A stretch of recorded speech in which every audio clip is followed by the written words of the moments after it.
کتاب شریف احتجاج طبرسی نوشته مرحوم ابو منصور احمد بن علی طبرسی رحمه الله، چاپ منشورات الرضی جلد اول، صفحه 70. روایت خیلی معروف و مشهور در روز غدیر، اسانید خیلی زیاد دارد. و من گفتی که شان ولی شما هست عند تبیان ذلك و نسبه ایاه بما اکملت لعبادك من دینهم. اون انگامی که تو برای من بیان کردی که امیر المؤمنین علیه السلام جانشین و خلیفه هست و برای من گفتی که امیر المؤمنین علیه السلام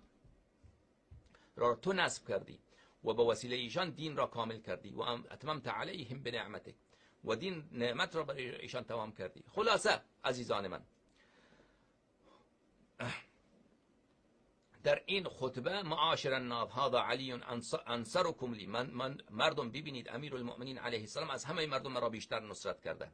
و احقکم بی، از همه مردم بیشتر حقیشان برگردن من هست و اقربکم الی، از همه مردم ایشان به من نزدیکتره و از همه مردم نزد